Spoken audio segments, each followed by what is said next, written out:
Assalamualaikum warahmatullahi wabarakatuh. Apa kabarnya anak-anak hari ini? Alhamdulillah, tetap semangat. Allahu Akbar. Semangat, yes. Oke, baik anak-anak. Sebelum kita memulai pelajaran kita pada pagi hari ini, mari sama-sama kita membaca basmalah bersama-sama. Bismillahirrahmanirrahim. Ya. Alhamdulillah, dengan kita mendahului membaca basmalah, semoga hari ini menjadi hari yang lebih baik daripada hari yang kemarin. Karena seorang muslim yang beruntung itu adalah yang hari ini lebih baik daripada hari yang kemarin. Baik anak-anak, hari ini Bapak akan menjelaskan tentang materi kedua, tentang surah At-Tin. Kemarin kita sudah belajar tentang surah At-Tin, di mana surah At-Tin ini jumlah ayatnya ada 8 ayat. Dan surah At-Tin ini termasuk atau tergolong surah Al-Makkiyah yang diturunkan di kota Makkah. Dan surah At-Tin ini di dalam Al-Quran adalah urutan yang ke-95. Ya, baik. Sekarang hari ini kita akan belajar materi yang kedua tentang surah At-Tin. Apa pelajaran hari ini? Ya, kita akan belajar tentang makna kandungan surah At-Tin. Ya, surah At-Tin ini adalah surah yang ke-95 di dalam Al-Quran. Banyak sekali pesan-pesan yang disampaikan Allah melalui firman-Nya melalui surah At-Tin ini. Ya, surah At-Tin mengandung pesan-pesan yang penting bagi manusia.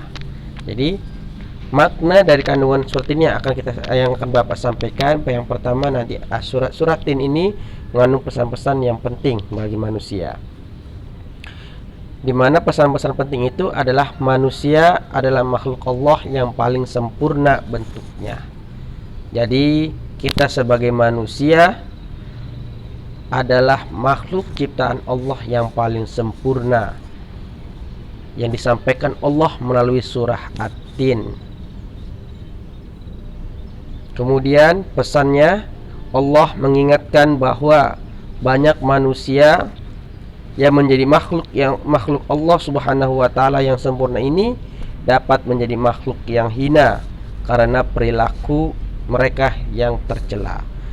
Perilaku yang tercela itu adalah perilaku yang tidak baik, yang selalu berbuat maksiat, yang selalu berbuatan buruk, baik melalui perbuatan maupun perkataan.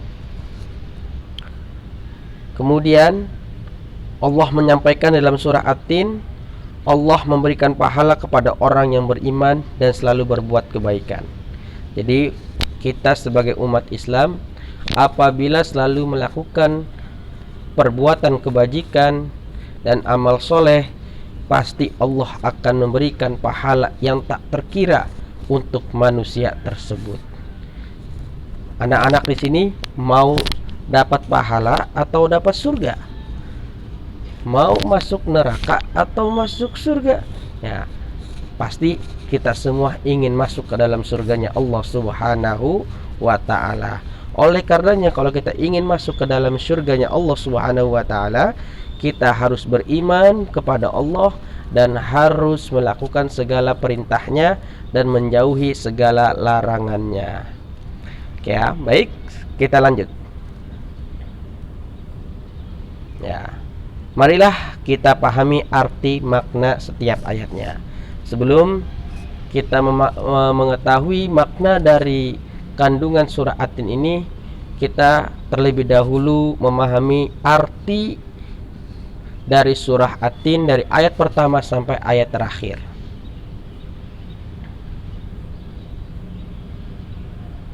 Baik, ayat pertama berbunyi apa? Ayo anak-anak baca bareng-bareng. Bismillahirrahmanirrahim. Wattini wazzaitun. Ya, pintar bacanya. Wattini demi tin, wazaitun dan demi zaitun. Watini wazaitun ini adalah nama buah di negara Arab. Ya, watin namanya buah tin, wazaitun nama buahnya zaitun. Penjelasannya adalah ayat ini menjelaskan bahwa Allah Subhanahu wa taala bersumpah dengan buah tin dan buah zaitun. Pada saat dahulu masyarakat Mekah dijelaskan melalui surah At-Tin ini, buah tin dan buah zaitun ini adalah buah yang sangat baik untuk dikonsumsi umat manusia.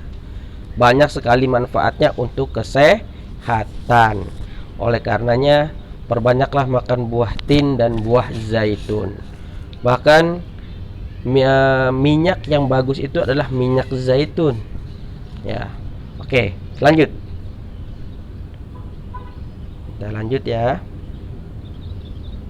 Ayat yang kedua, waturi sinin, dan tur, watur dan bukit sinina, Sinai, bukit Tursina yang terletak di negara Arab ya. Bukit Tursina atau bukit Gunung Sinai. Penjelasannya, ayat ini juga adalah sumpah Allah Subhanahu wa taala dengan nama Gunung Sinai, di mana Gunung Sinai adalah tempat ketika Nabi Musa alaihissalam mendapatkan wahyu dari Allah Subhanahu wa taala berupa bentuk kitab Taurat. Jadi Taurat ini diturunkan kepada Nabi Musa alaihissalam. Tempatnya di mana? Di Gunung Sinai atau di Bukit Tursina ya, atau Bukit Sinai. Next. Ya, ayat ketiga, wahadzal baladil amin, wahadza dan ini al baladi negeri, al amini aman, dan Allah bersumpah dengan negeri yang aman. Negeri yang aman yang mana anak-anak? Ada yang tahu? Ya, mau tahu negeri yang aman itu di mana? Ya, ini penjelasannya. Ayat ini juga merupakan sumpah Allah menggunakan nama kota Makkah yang dijamin keamanannya oleh Allah Subhanahu wa taala. Allah bersumpah dengan negeri yang aman. Negeri yang aman adalah kota Makkah Al-Mukarramah, di mana di kota Makkah itu terdapat Ka'bah atau Baitullah yang dilindungi oleh Allah Subhanahu wa taala, kota suci tempat kelahiran Nabi Muhammad sallallahu alaihi wasallam.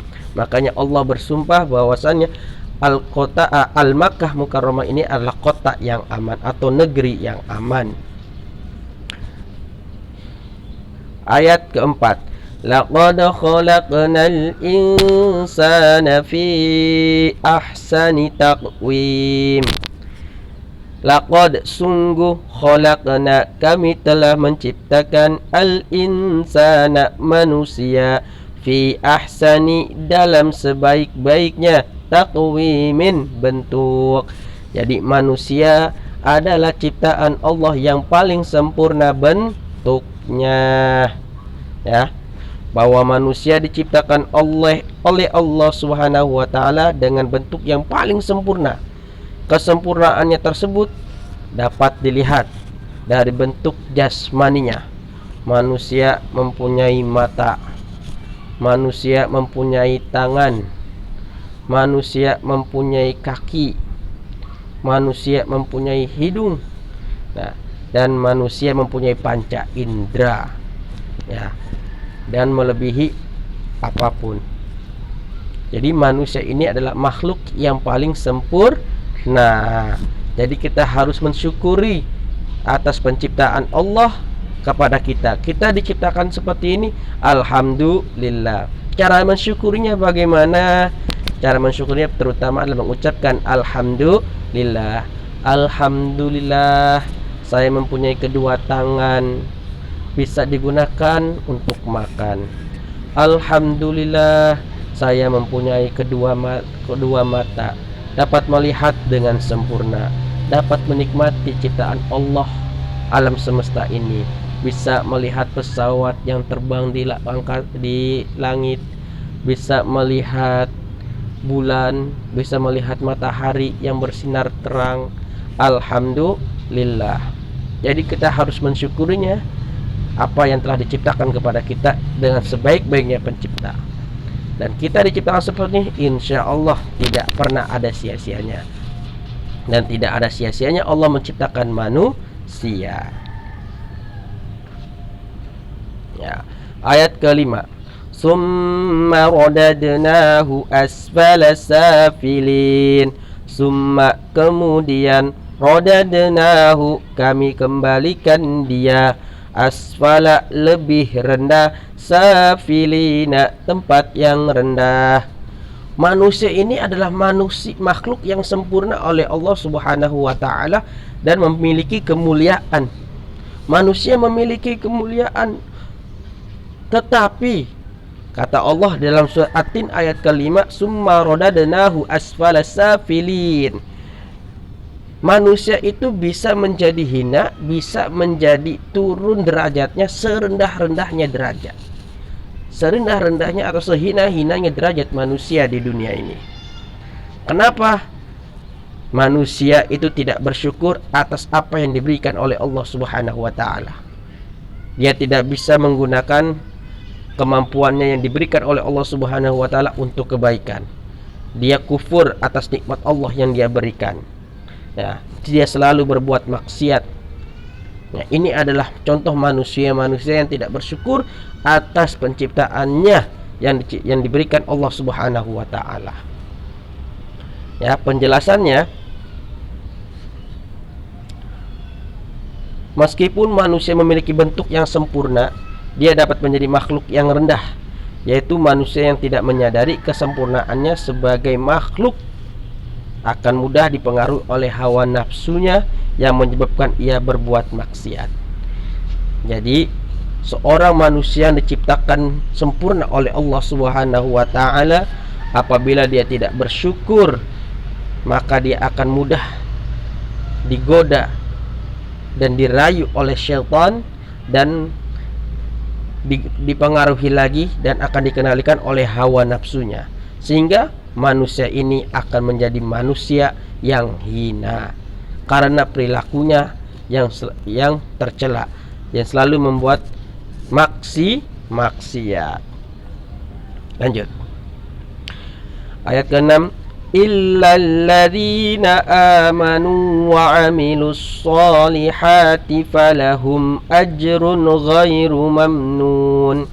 Illa kecuali alladzina amanu orang-orang yang mereka beriman, wa amilu dan mereka berbuat as-solihati kebajikan, falahum maka bagi mereka ajrun pahala, ghairu bukan mamnunin terputus.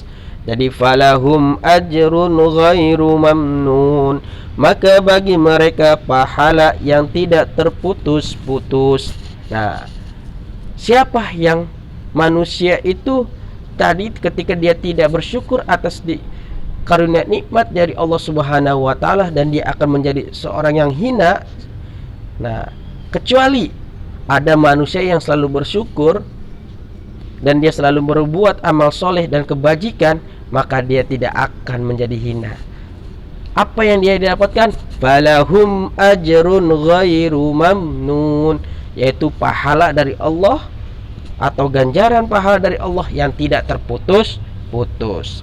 Penjelasannya, manusia yang tidak jatuh dalam kehinaan adalah mereka yang beriman dan mengerjakan kebajikan.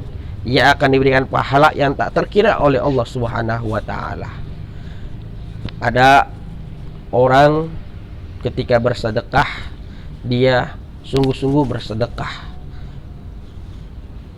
memberikan hartanya yang tinggal sedikit, tapi dibalas oleh Allah berlipat-lipat ganda. Ya, jadi kalau orang yang selalu berbuat kebajikan, amal soleh, Allah akan memberikannya pahala yang tidak terputus-putus dan juga tidak terkira. Wa may yattaqillaha yaj'al lahu makhrajan wa yarzuqhu min haitsu la yahtasib. Siapa yang beriman kepada Allah dan bertakwa kepada Allah, maka Allah akan memberikannya rezeki dari tempat atau dari arah yang tak terduga. Dari kanan datang, dari kiri datang, dari belakang datang, dari depan datang. Dan itu tidak terkira jumlah rezeki yang diberikan oleh Allah Subhanahu wa taala. Ayat yang ketujuh. Fama yukadzibuka ba'du biddin. Fama, maka apakah yukadzibuka, mendustakan kamu, ba'du biddin, sesudah hari pembalasan. Ada manusia yang tidak meyakini dan mengimani Allah Subhanahu wa taala, malah sebaliknya dia mendustakan Allah Subhanahu wa taala. Makanya Allah bertanya di dalam surah At-Tin ini, maka apakah kamu mendustakan hari pembalasan? Bahwasanya setelah kamu hidup di dunia ini nanti akan ada yang namanya hari pembalasan. Yaumiddin, hari pembalasan. Apa yang telah kamu lakukan selama hidup di dunia itu akan dipertanggungjawabkan di akhirat nanti. Apa yang telah kamu tanam di dunia, kamu akan memanennya di hari kiamat. Kalau kita panennya bagus, kalau kita nanamnya bagus, pasti hasilnya bagus. Kalau kita nanamnya buruk, pasti juga hasilnya buruk. Jadi tidak ada ceritanya seseorang menanam padi nanti dia akan memanen rumput. Tidak ada. Tidak ada orang menanam jagung panennya kacang panjang, nggak ada. Ya. Jadi kalau seseorang yang nanamnya jagung, insya Allah juga akan memanennya jagung. Tergantung bibitnya. Kalau menanam jagung bibitnya bagus, maka dia akan panen dengan jagung yang bagus. Kalau dia menanam kacang panjang, bibit kacang panjang yang buruk, maka dia juga akan memanen kacang panjang yang buruk. Ya, penjelasan dari ayat ke-7 adalah ditujukan kepada orang-orang yang tidak beriman dan tidak juga mengerjakan kebajikan. Allah Subhanahu wa taala bertanya kepada orang-orang yang ingkar, mengapa mereka tidak mempercayai hari pembalasan? Bahwasanya hari pembalasan itu hak benar adanya. Dia akan melewati proses yang pertama, yaitu proses kematian. Di dalam kubur dia akan ditanya oleh malaikat Munkar dan Nakir. Kalau dia bisa menjawab pertanyaan malaikat Munkar dan Nakir, insya Allah dia akan mendapatkan pahala atau nikmat kubur. Apabila tidak bisa menjawab pertanyaannya, maka dia akan mendapatkan siksa kubur. Ayat terakhir. Alaisallahu bi ahkamil hakimin. Pertanyaan Allah yang kedua untuk orang-orang kafir, untuk orang-orang yang tidak beriman kepada Allah. Alaisallah, bukankah Allah bi ahkamil hakimin, lebih bijaksana atau seadil-adilnya para hakim? Allah itu bertanya kepada orang-orang kafir, bukankah Allah Tuhan yang sangat adil dalam memberikan pembalasan?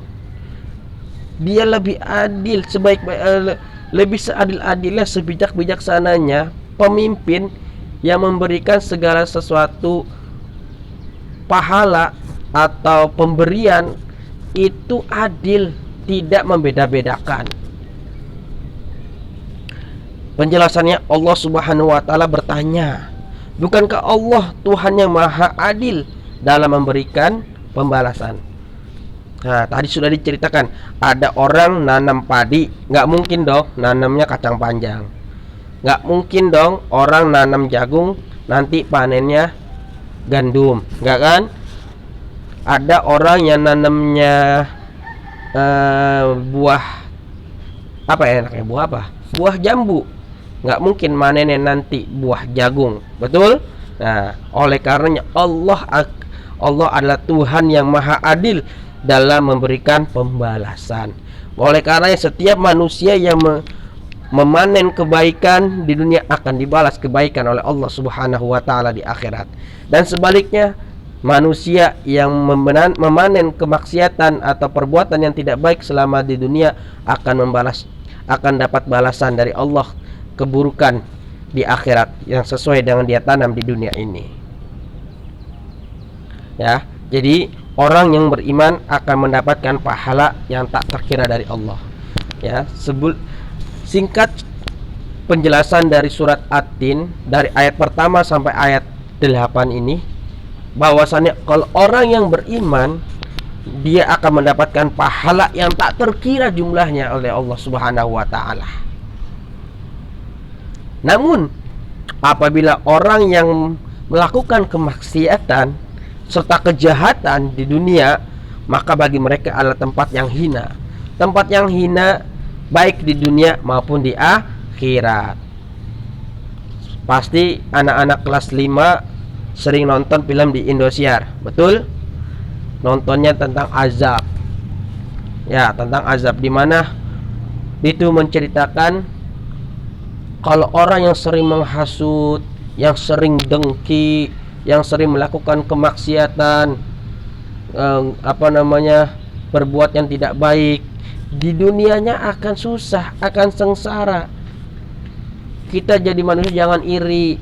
Teman kita punya sepeda, kita nggak punya sepeda, jangan iri hati. Kita berdoa, ya Allah, aku ingin sepeda ya Allah, berikanlah aku sepeda ya Allah. Minta sama Allah, insya Allah Allah akan kabulkan doa kita. Ya, bukan berarti kita minta sama Allah, ya Allah turunkanlah sepeda ya Allah buatku, langsung tuh sepeda turun dari langit. Bukan itu. Kita berdoalah terlebih dahulu kepada Allah. Masalah rezeki itu datangnya dari arah yang tak diduga-duga.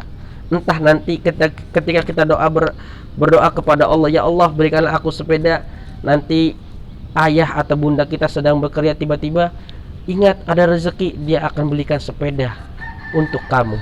Nah, jadi oleh karenanya kalau orang yang berbuat maksiat di dunia ini, siap-siap nanti mendapat tempat yang hina di akhirat.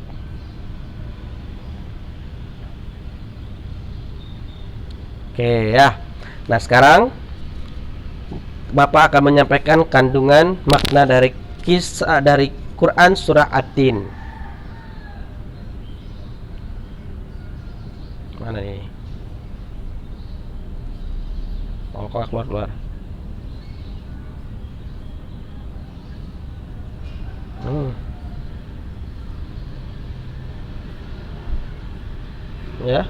Ya. Di antara kandungan surah At-Tin tadi, bahwasannya Allah menciptakan manusia sebaik-baiknya penciptaan, dan seseorang yang bersyukur atas penciptaan yang atau karunia kenikmatan yang diterimanya, maka Allah akan memberikan pahala yang tak terkira. Artinya orang yang manusia yang diciptakan oleh Allah dengan sebaik-baiknya penciptaan itu selalu melakukan amal soleh dan kebajikan, maka Allah akan memberikan pahala yang tak terkira. Dan kandungan maknanya yang dalam surat At-Tin ini, apabila orang tersebut berbuat maksiat selama hidup di dunia, maka dia akan mendapatkan balasan yang setimpal di hari kiamat. Ya, sebelum Bapak tutup pelajaran materi tentang surah At-Tin ini, ada mahfuzat yang harus kita tanamkan pada diri kita. Mahfuzat ini sebagai penyemangat kita dalam kehidupan kita sehari-hari. Apa mahfuzatnya? Mahfuzatnya, khairun nasi ahsanuhum khuluqan wa anfa'uhum linnas. Artinya, sebaik-baik manusia itu adalah yang lebih baik budi pekertinya dan yang lebih bermanfaat bagi manusia. Jadi tanamkanlah pada diri kita untuk selalu berbuat baik, atau budi pekerti kita harus lebih baik. Sopan santun kita harus kita tanamkan untuk menjadi yang lebih baik, dan kita tanamkan pada diri kita, kita ini bermanfaat untuk manusia, untuk teman kita, untuk kedua orang tua kita. Kita semoga menjadi anak yang bermanfaat, terutama untuk kedua orang tua kita. Kita belum bisa membantu hal yang besar untuk kedua orang tua, cukup kita untuk mendoakannya. Kita doakan kedua orang tua kita, ya Allah, ampunilah dosa-dosaku dan dosa kedua orang tuaku, sayangilah mereka sebagaimana mereka menyayangiku di waktu kecil hingga dewasa. Ya. Jadi bisa ya anak-anak ya untuk selalu melakukan hal-hal yang baik dalam kehidupan sehari-hari. Baik, itu saja yang bisa Bapak sampaikan. Bapak akhiri, assalamualaikum warahmatullahi wabarakatuh.